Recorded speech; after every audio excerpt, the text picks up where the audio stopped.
미 공군의 전력 구성 재편 과정에 상당한 변화의 조짐이 보이고 있습니다.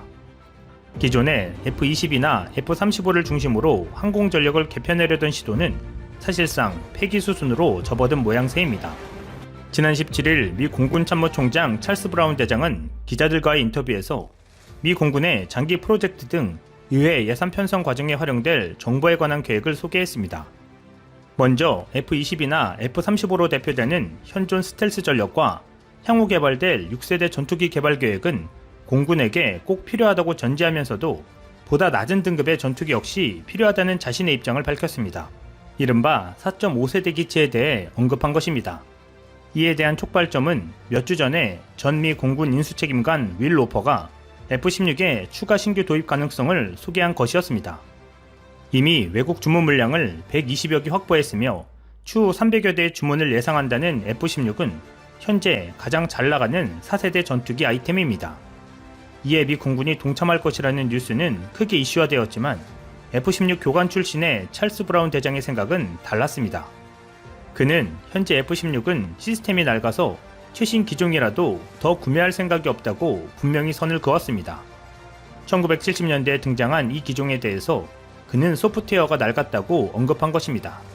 그가 언급하는 개방형 미션 시스템, 오픈 미션 시스템 케이퍼빌리티는 최근 F-15EX에 적용된다는 개방형 아키텍처 소프트웨어 프로토콜을 말하는 것입니다. 쉽게 말하면 일반적인 상용 컴퓨터를 사용하는 경우 일정한 사양의 컴퓨터라면 그 사양 범위 내에서 프로그램의 설치 삭제 및 업데이트를 매우 용이하게 진행할 수 있는 시스템입니다. F-15EX에 도입되는 이 기능은 임무 중에도 작전 정보 교류나 최신 기능 업그레이드에 매우 효율적일 것으로 기대된다는 것입니다. 찰스 브라운 대장은 구식 소프트웨어 체계가 유지되는 F-16의 최신 버전을 구매하느니 이 신기술이 적용된 완전한 새로운 기체를 개발해 획득하기를 원하는 것입니다. 이러한 디지털 접근은 공군을 위한 새로운 전술 전투기의 전체 아이디어의 기본이 될 수 있으며 공군 차관인 윌 로퍼의 또 다른 아이디어인 디지털 세기 시리즈를 반영하는 것입니다.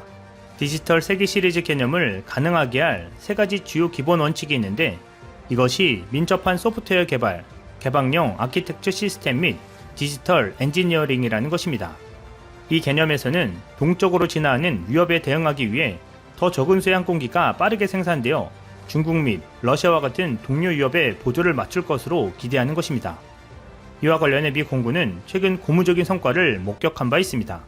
미 공군의 고등훈련기 프로그램에서 승리한 보잉 콘소시엄 T-7 레드호크는 입찰 공고 무렵엔 제대로 된 기체도 없었지만 첨단 기술을 적용해 3D 가상환경 구현 소프트에서 기존의 항공기 개발 과정에서 거쳐가는 단계의 상당 부분을 수행하는 방식으로 개발 소요 시간을 획기적으로 줄였습니다.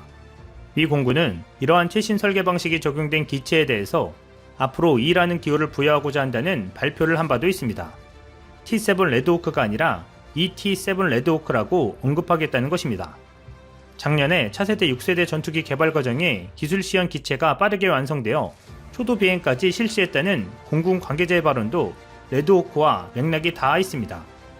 미국은 5세대 항공기를 이미 개발 배치 중이고 지금은 NGAD, Next Generation Air Dominance의 측면에서 6세대가 아닌 4.5세대급의 적당한 수준과 역량을 가진 로우급 전투기를 제작해 배치하는 디지털 전투기로 방향을 설정한 것입니다.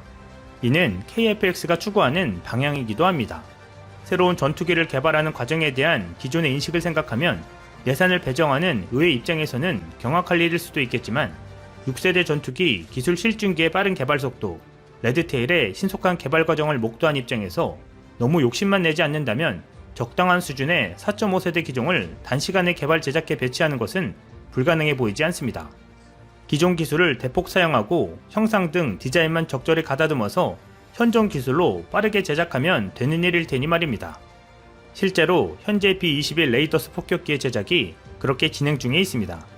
형상부터 B-2를 닮은 이 폭격기는 새로운 최첨단 기술을 마구 적용해서 리스크를 키우는 것이 아니고 기존 기술을 활용해 제작하고 있고 속도도 바이러스 사태로 다소 지연된 것을 제외하면 상당히 신속한 편입니다. 비행 소프트만 해도 보잉사 민항기의 소프트를 기반으로 폭격기용으로 수정이 진행 중인데 이걸 그대로 쓸 것이라고 합니다. 현재 미국은 양적 완화로 인해 부채로 신음하고 있습니다. 지난해 예산 집행이 정지되는 셧다운이 발발하기도 했습니다. 방위산업 역시 이 영향에서 자유로울 수 없는 상황입니다. 때문에 코로나로 인한 재정 지출이 무한대로 늘어난 상황에서 F-22나 F-35의 유지 비용을 감당하기 어려워 로우급 전투기의 디지털화로 변화를 꾀하고 있는 것입니다.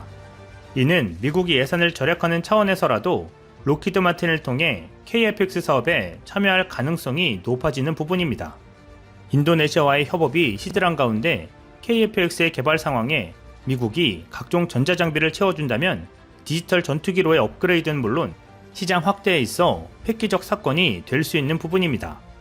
현재 미 공군 전투기 전력의 기령은 평균 28년에 달하고 있으며 이는 경쟁자들보다 너무 많다고 찰스 브라운 대장은 지적하고 있습니다. 당장 전투 능력이 아직은 부족한 F-35나 그 이전에 만들어졌지만 작전 능력이 부족해 대규모 개량을 앞둔 F-22 이외에도 기존의 낡은 F-15와 F-16은 한번 물갈이가 필요한 상황이라는 의미입니다. F-15들은 F-15EX로 재편될 가능성이 매우 높아졌고 브라운 대장의 언급으로 볼 때 F-16은 현재 상태로는 최신 사양 블록 70 개량으로 미군 전력으로의 포함 가능성은 낮아 보입니다. 아울러 트럼프 행정부 시절에 전투비행대 전력 대폭 증강에 대해서도 그는 회의적이었습니다. 그만한 항공기를 더 구매하는 것도 쉽지 않고 실제 그만한 항공기를 더 구매하지 않고도 그에 버금가는 전투력을 늘리는 방법이 있다고 확신한다는 이야기입니다. 아마도 첨단 전장 네트워크를 통한 상황 인식력 증가와 전쟁에 필요한 시점에 상대보다 우월한 전력을 투입한다는 기동성 전략을 염두에 둔 발언일 것입니다. 수적으로 대폭 늘지 않더라도 전장에서 적에게 확실한 우위에 설 만한 전력을 집결시킬 수 있는 기동성과 전쟁을 지배할 상황 인식 능력이 있다면 개별 수치로서의 전력지수 그 이상을 기대할 수 있는 것은 분명해 보입니다. 당장 공중급유기가 등장한 이후 공군의 항공작전 능력이 대폭 증가한 것도 같은 맥락에서 이해할 수 있습니다. 전폭기가 그만큼 는 것이 아님에도 말입니다. F-35의 엔진 이슈에 대해서는 특정 지역에서 사용률이 과도함으로 인해 엔진 소모가 다소 빠르게 진행되고 있는 것이 맞다라고 인정했습니다. 이에 덧붙인 그의 발언은 그가 왜 4.5세대 전투기를 언급했는지를 이해할 수 있습니다. 나는 우리가 가진 항공기들을 어떻게 사용할지에 대해서 적절한 용도에 적절한 활용이 필요하다고 본다. 당신이 페라리가 있다고 해도 매일 타고 다니지는 않을 것이다. 페라리는 주말에 타고 다니는 게 적절한 용도다. 우리는 지금 우리의 능력치를 과도하게 혹사할 필요가 없다. 나중에 써야 할 때를 위해 남겨둬야만 한다. 한국의 KF-X 개발 시점은 분명한 때를 만난 것으로 보입니다. 한국의 쌍발령 4.5세대 KF-X는 시적절하게 전 세계의 주목을 받으며 신의 한 수가 될 것으로 기대되고 있습니다. 이상 시온TV였습니다. 세계적 투자가인 짐 로저스가 지난달 10일 일본 매체와 인터뷰에서 한 말이다. 이 남자는 구로다 하루히코 일본은행 총재다. 로저스는 일본의 경제 정책에 대해 수년간 공개적으로 날선 비판을 해왔다. 돈만 풀어댔을 뿐 재정 적자, 산업 경쟁력 등 근본 문제는 하나도 해결하지 못하고 있다는 공격이었다. 경제 정책에 있어선 아베 신조 총리와 구로다 총재는 한 몸과 다름없다.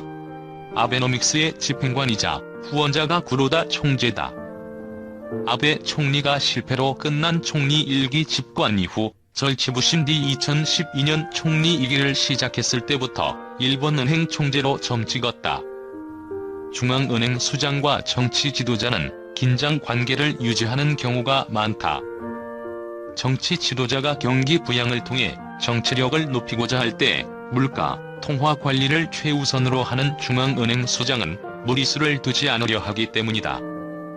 제롬 파월 미국 연방준비제도 의장에게 도널드 트럼프 대통령이 지난해 미쳤다 등 원색 비난을 한 것도 같은 맥락이다. 그러나 구로다 총재와 아베 총리는 찰떡궁합에 가깝다. 신종 코로나 바이러스 감염증 사태 이전에도 구로다 총재가 입버릇처럼 한 말은 할 수 있는 것은 무엇이든 다 한다였다. 일본은행 총재의 연임은 흔치 않은데 구로다는 예외다.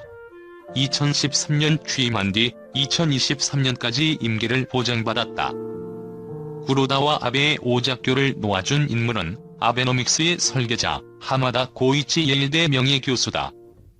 하마다는 일본 언론에 중앙은행이 돈을 제때 풀지 않아서 일본 경제가 거덜났다거나 정부가 재정 적자를 떠안더라도 경제를 회복시켜야 한다고 주장해왔다. 양적 완화를 하지 않는 중앙은행 총재는 지적이지 않는 카나리아라고 깎아내렸다. 그런 하마다가 구로다를 아베 총리에게 천거했다. 천거 당시 구로다 총재는 아시아개발은행 총재였다. 그의 이력서엔 2005년부터 맡아온 ADB 총재직을 2013년 3월 18일부로 사임하고 이틀 뒤부터 일본은행 총재를 맡고 있다고 돼 있다. 그런 그에게도 코로나19 위기 극복은 만만치 않은 과제다.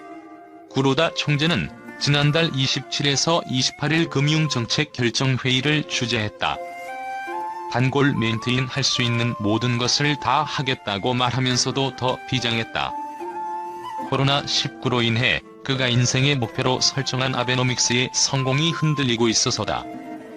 그는 추가 금융 조치로 국채 매입 상한 한도를 없앴고 기업 어음과 회사채 구입 상한액도 3배로 늘리겠다고 발표했다.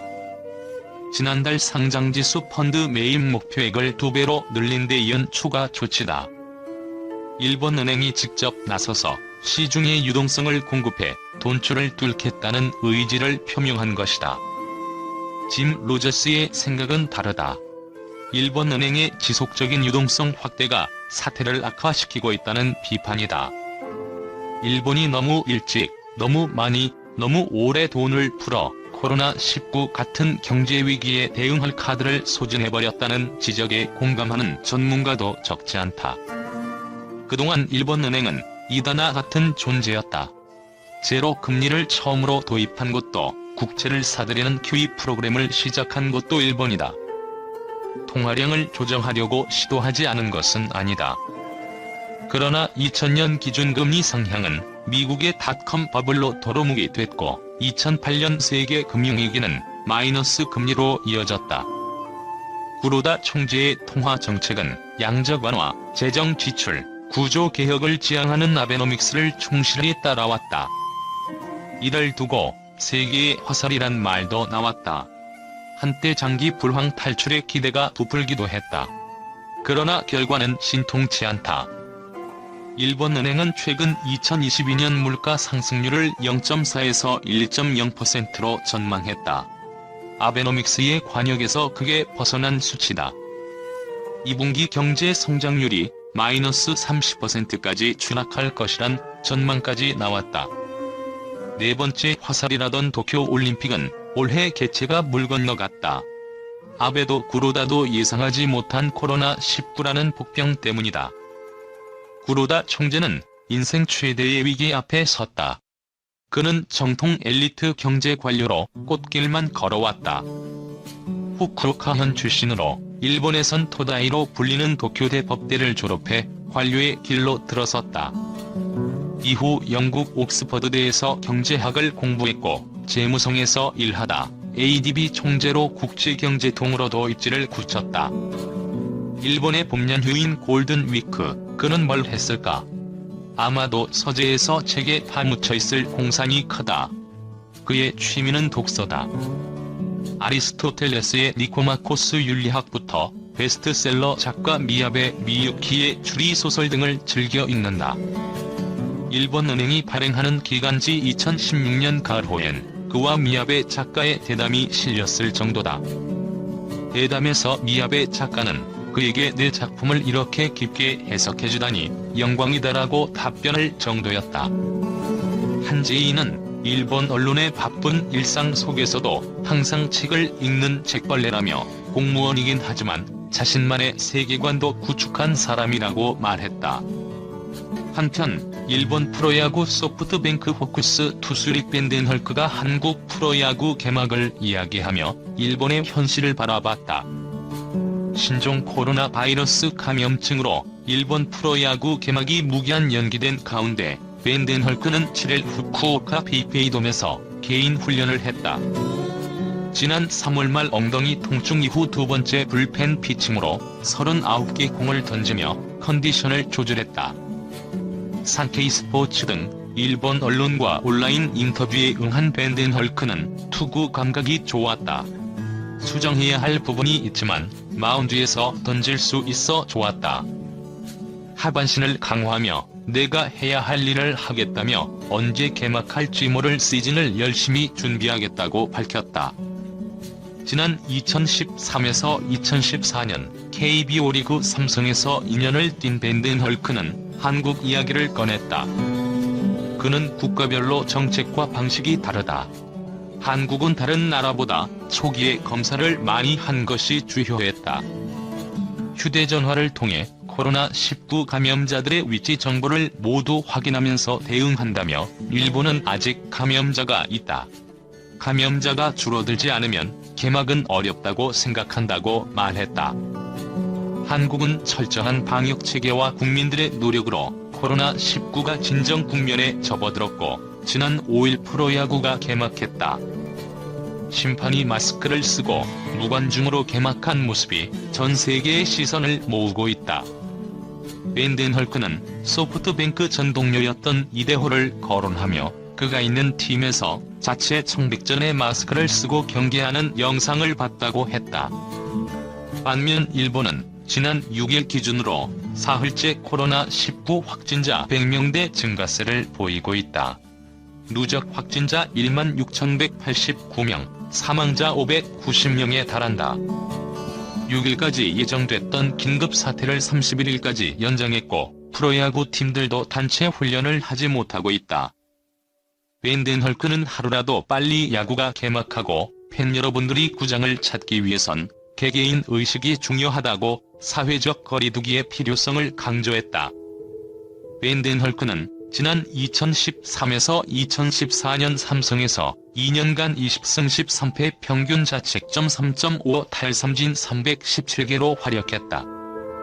2014년 평균 자책점, 탈삼진 타이틀을 차지하며 위력을 떨쳤고 일본 소프트뱅크로부터 그에게 스카우트됐다. 2015년부터 지난해까지 일본에서 5년간 통산 41승 17패 평균 자책점 3.50 탈삼진 523개를 기록 중이다.